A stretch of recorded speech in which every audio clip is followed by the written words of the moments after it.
కొన్ని యస్యరాజ్యస్య పూజ్యతే రమంతే తత్రదేవత అంటే స్త్రీల పట్ల గౌరవాన్ని ఇంకా ప్రాధాన్యతను తెలియజేస్తోంది. శక్తి వేసే ఈ శ్లోకం మహిళల పట్ల ఆత్మవిశ్వాసాన్ని శక్తిని తెలుపుతోంది.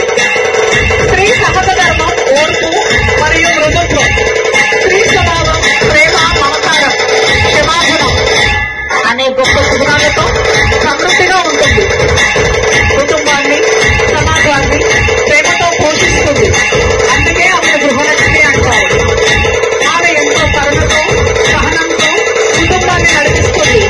అయితే తన పరాకాష్ఠకు చేరుకున్నప్పుడు ఆదిశక్తిగా మారి ధర్మాన్ని కాపాడే స్థాయికి చేరుతుంది.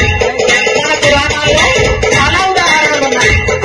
ఉదాహరణకి దుర్గాదేవి మహిషాసురుని సంహరించిన శక్తి, కాళికాదేవి అధర్మాన్ని నిర్మూలించే ఉగ్రరూపిణి, లలితా త్రిపురసుందరి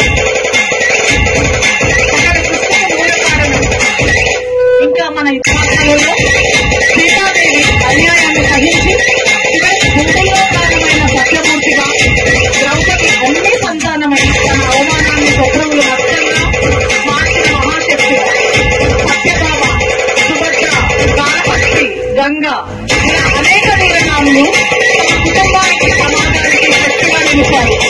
అంతేకాకుండా స్వతంత్ర పోరాటంలో తన రాజ్యాన్ని రక్షించేందుకు బ్రిటిష్ వారితో యుద్ధం చేసిన రాణి లక్ష్మీబాయి, కాకతీయ సామ్రాజ్యాన్ని పరిపాలించి శత్రువులకు భయం పట్టించిన రాణి రుద్రమదేవి మొదలైన వారు నేటి కాలంలో ఒక మహిళా నాయకురాలుగా, ఉదాహరణకు అమర్ ప్రెసిడెంట్ గారు, న్యాయమూర్తి జస్ Pratibha IAS officer, Kiran Bedi, Smita Agarwal etcetera యోధురాలిగా మారినప్పుడు ఆమె అది శక్తి ప్రగతిగా దారి చూపుతుంది.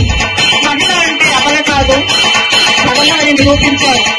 ముఖ్యంగా వాటిని స్వర్ణ పథకం శతాబ్దదేవి తన కఠోర శిక్షణ మరియు క్రమం తప్పని ప్రదర్శనతో వివిధ అంతర్జాతీయ పోటీల్లో స్వర్ణ పథకాలు గెలుచుకున్నది. ఈ విజయం మహిళా క్రీడాకారుల యొక్క సాధికారికతను తెలియజేస్తుంది. అష్టలక్ష్మిగా పిలువబడే ఆదిధర్మ ధాన్య ప్రజా సంతాన ధైర్య విజయ విద్య లక్ష్మిగా మహిళ రూపాంతరం చెందింది. ఆడపిల్ల పుట్టిందంటే లక్ష్మీదేవిగా భావిస్తారు. కానీ నాటి సమాజంలో ఆడవారికి రక్షణ లేకుండా పోతుంది. మహిళలపై అత్యాచారాలు అనేక రకాలుగా జరుగుతున్నాయి. 2009 నవంబర్ శంషాబాద్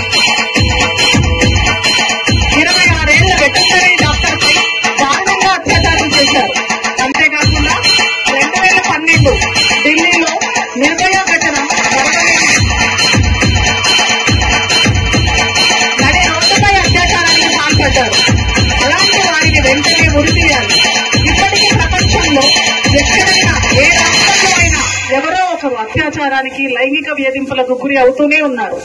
ఆడవారిపై లైంగిక వేధములు, గృహింస అత్యాచారాలు ఒక పెద్ద సమస్యగా మారింది. సామాజిక అబద్ధం, పద్ధతి లోపం, అందం లాంటి సమస్యలు ఎదుర్కొంటున్నారు. సోషల్ మీడియా మరియు సమాజంలో మరింత అవగాహన పెరిగే కొద్దీ మహిళలకు మద్దతు పొందడాన్ని మరియు వేధింపులకు వ్యతిరేకంగా సమర్థవంతమైన చర్యలు తీసుకోవడం ప్రారంభించాలి. ఆడవారికి భూగేది ఉంటుంది. అందుకేనేమో అమ్మాయిని భూమాతతో పోల్చారు. ఈ చట్టం క్షీణించినప్పుడు మహిళ అపర భద్రకాళిగా కనిపిస్తుంది. ఆ కోపాన్ని శాంతింపజేయడానికి లోకాన్ని పాలించే శివుడు సైతం వెనుకాడలేదు. నేటి సమాజంలో ఉన్న నెగటివ్ కానీ ప్రతి అమ్మాయిలో తల్లిని చూసి బాబాకి వినతి సాధిస్తే లోకంలో ఎక్కడ అరాచకాలు, అన్యాయాలు జరిగి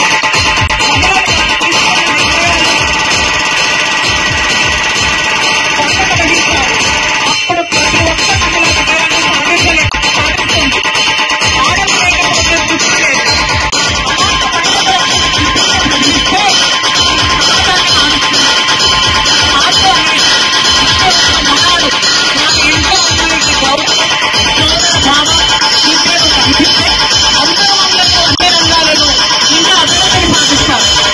మహిళను గౌరవించడం అంటే మన అమ్మను మనం గౌరవించుకున్నట్టు భావించాలి.